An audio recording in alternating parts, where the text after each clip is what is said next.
hice un brinco terrible, o sea, del periodo posconquista a la década de los 70s y 80s del siglo XX, y justo en ese brinco, ya no pude mencionar, pero sí, es cuando entra el Estado, o sea, es cuando entra el Estado a hacerse cargo de las funciones que la sociedad había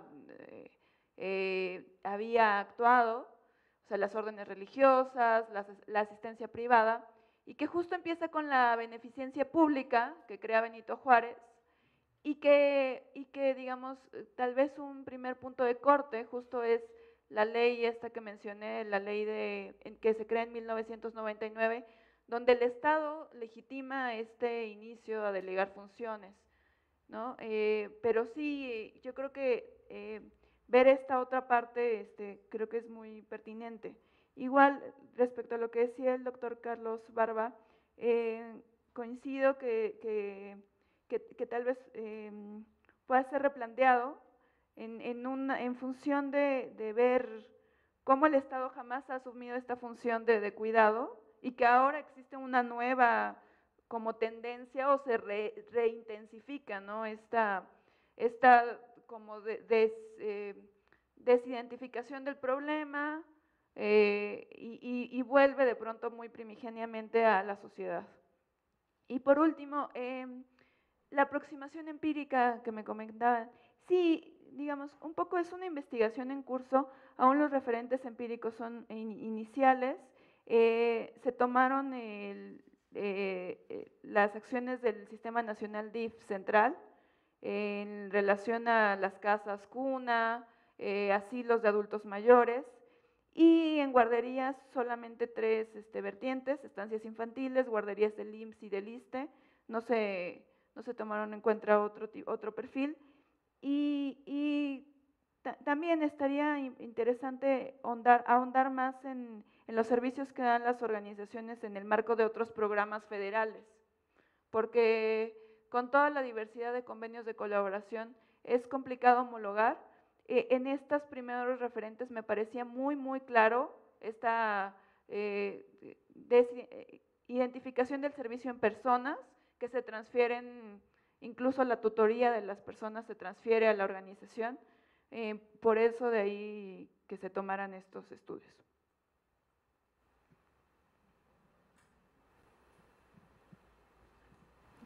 Yo solamente quiero hacer una precisión.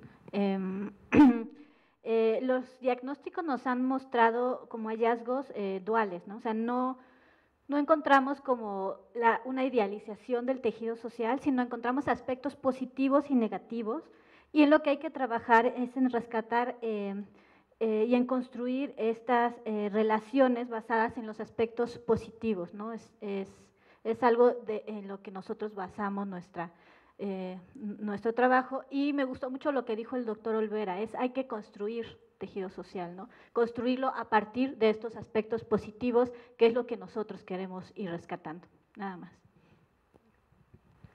En relación al ejido, y retomando un poco lo que dijo Osiris, en los diagnósticos municipales nosotros encontramos que una de las contribuciones del ejido fue que sirvió de control para el uso del espacio y también para el uso de los recursos naturales.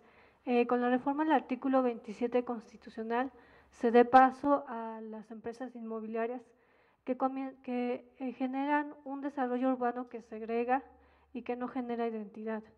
Esos aspectos no abonan el tejido social. No existe ahora un control sobre el uso del suelo. También otra de las contribuciones que ha tenido el ejido es que eran espacios en los que se congregaba la comunidad y que de alguna forma generaban participación comunitaria. Bueno, son aspectos positivos del ejido. A ver, por lo que hace este asunto de Distrito Federal, algunas cosas telegráficas. Empiezo con lo de Carlos. Sí, efectivamente, la discusión que quería proponer es, tenemos un paradigma, no solamente nueva política social, sino para comprender las relaciones de políticas más allá del marco Estado Nacional, que ese es el problema, ¿sí? O sea, el Estado Nacional ya caducó, ¿sí? como referente único, no digo que ya no exista, sino como referente único. Y entonces, ¿cómo hacemos para analizar otros órdenes de gobierno? ¿Sí? Porque la idea que estamos es nada más en la delegación, el gobierno federal decide, estadual y municipal reciben delegaciones del mismo. ¿Sí? Pero ahora que estamos en toda una discusión de reformulación de la perspectiva de territorios, poblaciones, ciudadanías, ¿sí? Entonces, ¿qué pasa con los gobiernos estaduales? ¿Sí? Y por esto es que me parece fundamental el caso del Distrito Federal, porque fue un intento inicial innovador, ¿sí? Pero que se quedó a mitad de camino. Y se quedó a mitad de camino porque no construyó el sustento teórico de su innovación y terminó por agotar su innovación. Que en ese sentido de lo que planteabas, David, sí, cambiaron los grupos políticos, pero en finanzas no. Y eso es un punto central para entender las políticas públicas en el país, ¿sí? Y también en la Ciudad de México. Se mantienen los equipos de finanzas y dada la tendencia de política sendaria federal, termina imponiéndose a nivel local, ¿sí? Esto es, a la Secretaría de Finanzas no le importa tu plan o tu programa, lo que importa es la relación costo-beneficio en el presupuesto para resultados, ¿sí? Y entonces, ¿esto qué hizo? Volvió superflua la planificación. Si la vuelve superflua, ¿cómo planteas la integralidad? ¿Cómo planteas la participación? Y entonces, a partir de esto, voy a lo que planteaba Rolando, ¿sí? Yo creo que fue un cambio muy fuerte, pero que no empezó de la noche a la mañana. O sea, no es el cambio Mancera ni el cambio Ebrard, ¿sí? Sino es un quiebre que la rutinización de las prácticas políticas del PRD en el gobierno fueron induciendo. Parte de la rutinización, para decirlo coloquialmente, es lo que en todas partes se refiere. En la ciudad gobierna el jefe de gobierno y en la asamblea y en las delegaciones las corrientes, ¿sí? Entonces hay una suerte de división de mandos, ¿sí? Lo que es gobierno de la ciudad, eso lo decide todo el jefe de gobierno y las corrientes se pelean los aspectos locales. ¿Sí? Esto me parece importante porque lo que no está en discusión es la orientación de la política social. Entonces, se fue corriendo de manera prácticamente imperceptible y lo que trato de hacer es decir, se corrió y mucho la política social, ¿sí? Por falta de un sustento conceptual que le diera la solidez necesaria, ¿sí? Y por otra parte, ¿verdad?, por la rutinización de las prácticas gubernativas en la ciudad. De tal manera, ¿verdad?, que creo que básicamente lo que se perdió fue la innovación, pero insisto, ¿sí?, esto se expresa en un aspecto financiero. Sí, por supuesto que el incremento de impuestos tenía consecuencias, pero ¿y el decremento? La sustitución del impuesto, que es un impuesto redistributivo a la tenencia de automóviles, en su momento fue casi igual al presupuesto de adultos mayores. ¿Sí? Entonces, en ese sentido hay que discutir la cuestión impositiva, no solamente en lo que no se hizo, sino en lo que se dejó de hacer, ¿sí? Y por tanto, este no es un tema de discusión en ningún ámbito del gobierno de la ciudad. ¿Cómo no? No podemos poner impuestos porque vamos a perder votos, ¿sí? Y entonces, no poner impuestos, no perder votos, los condena a seguir siempre la misma política social que se fue desgastando.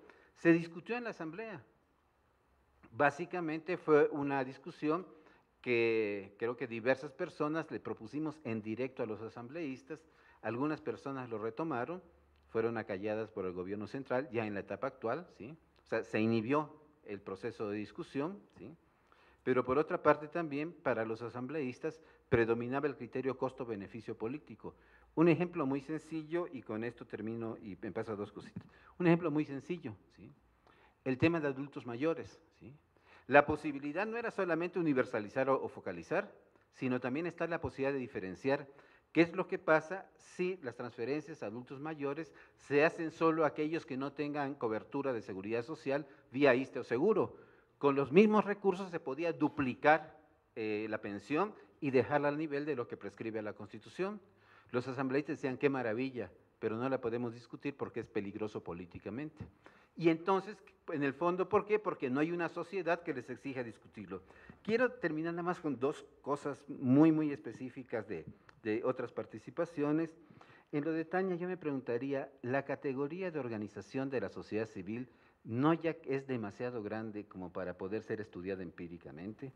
Y para poner un ejemplo, no es lo mismo, sí, hablar de alianza cívica que de hablar de las oblatas de la Merced. Hay un mundo de diferencias. Entonces, la categoría me parece que ya no es útil cuando queremos analizar empíricamente. Y en relación a lo de Alberto, me gustaría preguntarte, así como las sociedades tienen su historia, también los conceptos. Y el concepto cohesión social no fue solo el acuñado por Durkheim, hay toda una historia de cohesión social que en el caso de la Unión Europea, ¿sí?, fue ante el proceso del paso de la Europa a los 27, ¿sí?, entonces decía, ¿qué vamos a hacer con economías tan dispares? Tienen que estar cohesionadas. Y a partir de esto, entonces, la idea de cohesión social en la Unión Europea se enfocó no tanto cómo articulamos a la sociedad, sino cómo disminuimos las brechas, que es lo que retomó la CEPAL en América Latina, y es lo que en México se le ha añadido el ingrediente, pero democrática y equitativa. Entonces, yo creo que hay una historia de los conceptos, ¿verdad?, que también me parece vale la pena ponderar.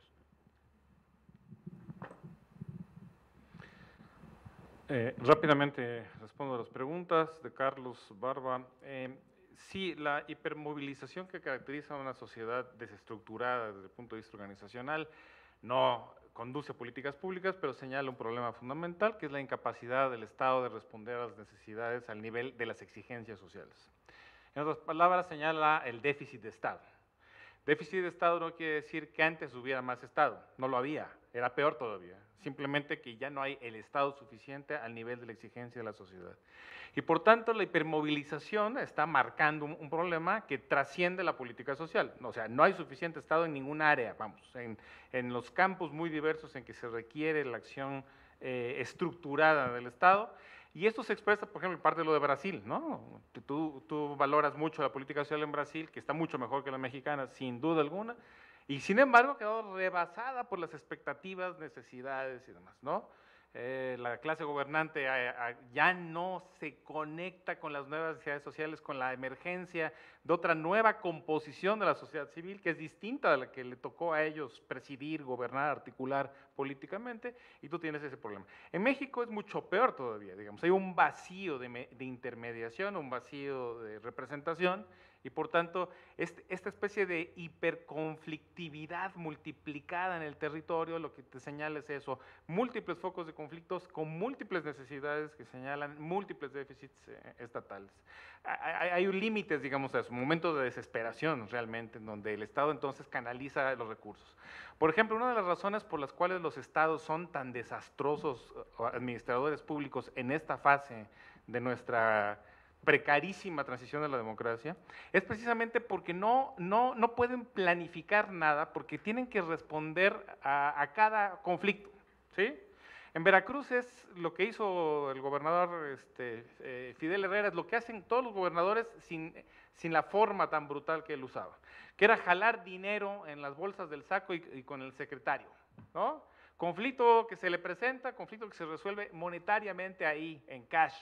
Necesitas tener la disponibilidad total del dinero del Estado para lo que se ofrezca y lo que se te ocurra que haya que resolver. Así es como han actuado, con consecuencias desastrosas para el Estado, para las finanzas públicas, que es lo que ahora estamos viendo como problema en muchos estados del país, y con consecuencias desastrosas desde el punto de vista de desinstitucionalización del Estado.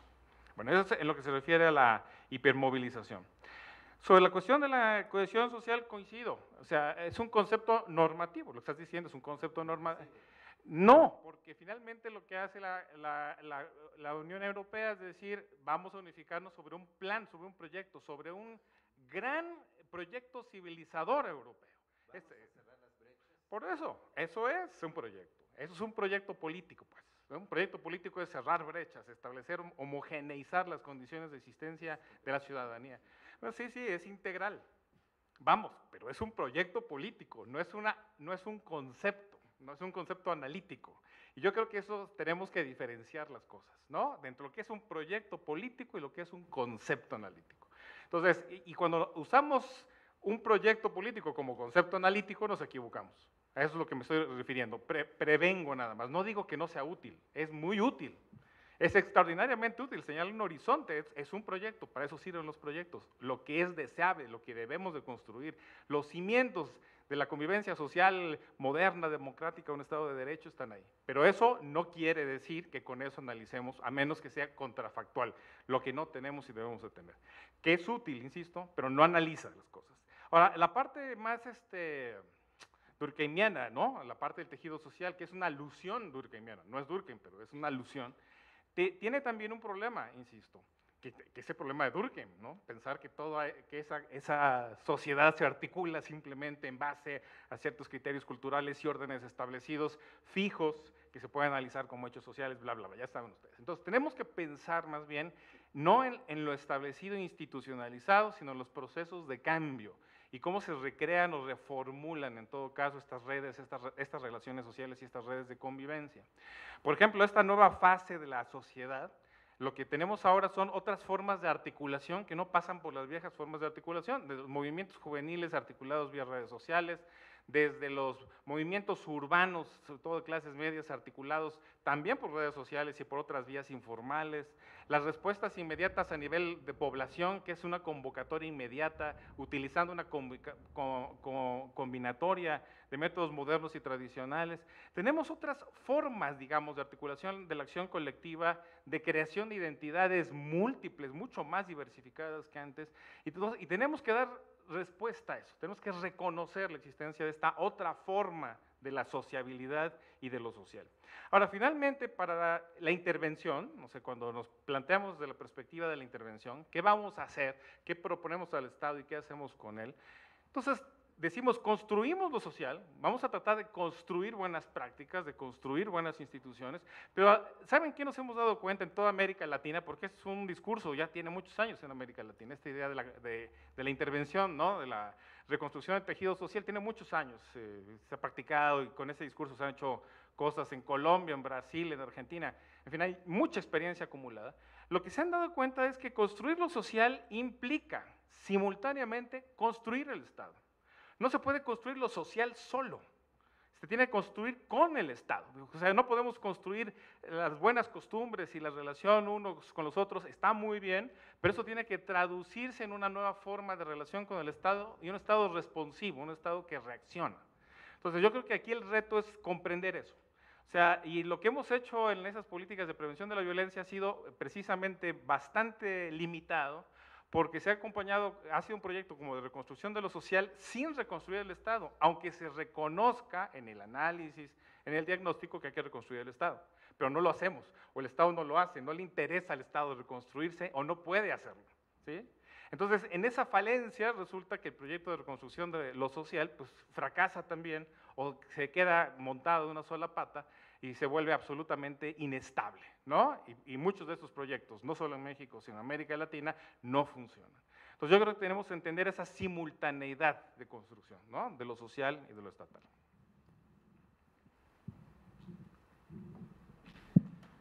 A nombre del seminario Remipso, agradezco a todos nuestros ponentes en esta mesa el día de hoy y a todos ustedes por su asistencia. Ahora empezamos una pausa para…